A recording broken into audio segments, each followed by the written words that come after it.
L'objectif de cette vidéo, c'est de calculer le maximum ou le minimum d'une fonction d'un polynôme de degré 2. Pour cela, on va utiliser l'axe de symétrie de la parabole qui représente la fonction. Dans la situation dont on va parler, on suppose que la fonction, on connaît déjà ses racines. Et donc ici, par exemple, on a une représentation graphique partielle. Et donc il faut imaginer que la courbe se prolonge jusqu'à la deuxième racine. Dans la situation qu'on va étudier, on nous donne cette fonction sous cette forme factorisée, on suppose qu'on a déjà les racines, et on nous demande de calculer le maximum de la fonction f et la valeur de t qui correspond. C'est-à-dire, quelle est la hauteur maximale atteinte par la courbe et pour quelle abscisse. Donc bien sûr, ce maximum, c'est assez intuitif, correspond au sommet de la parabole. Donc nous, ce qu'on va utiliser, c'est justement le sommet de la parabole pour calculer le maximum de la fonction. Alors, la première étape qu'il va nous falloir, ça va être ici de justifier que ça correspond bien au sommet. Donc la première étape, l'étape numéro 1, c'est de dire que le maximum, il correspond au sommet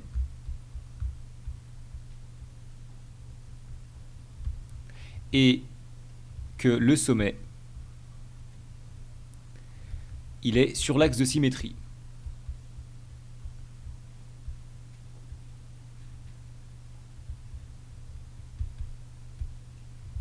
Donc, dans un second temps, on va calculer l'axe de symétrie, et souvenez-vous, si on connaît les racines x1 et x2, eh bien, le sommet, il a comme équation x égale la moyenne de x1 et x2, c'est-à-dire x1 plus x2, le tout divisé par 2. Ici, dans notre situation, on admet qu'on connaît déjà les racines. Ici, on a la forme factorisée, donc il suffirait de résoudre l'équation pour trouver que x1, c'est moins 1,2 et que x2, c'est 6,2. Ce n'est pas le sujet de la vidéo, donc passons directement au calcul de l'axe de symétrie.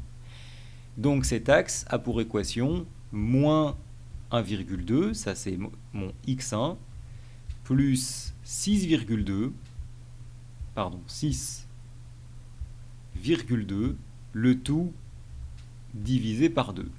Ce qui me fait, quand je calcule, 4 sur 2, c'est-à-dire 2. Donc ça correspond bien à ce qu'on voit sur les graphiques. Notre axe de symétrie, c'est la droite d'équation x égale 2. Ce qui veut dire que le sommet ici de notre parabole a comme abscisse 2.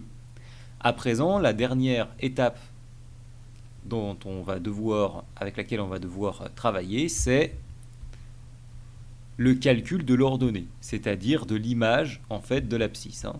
Le calcul de l'ordonnée, c'est-à-dire du maximum.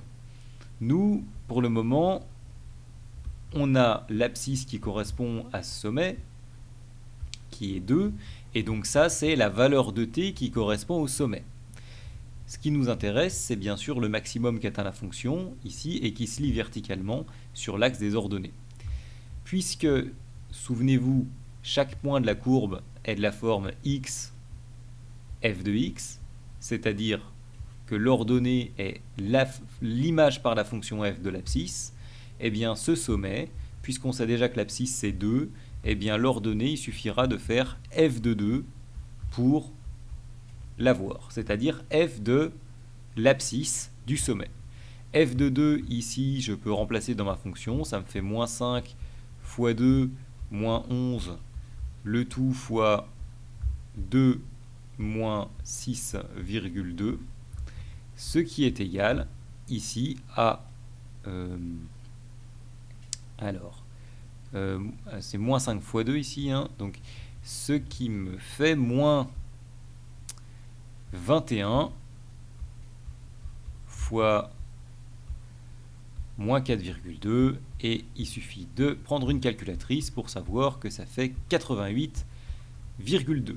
Ce qui veut dire ici que le maximum, c'est 88,2 et que l'abscisse qui correspond, c'est 2.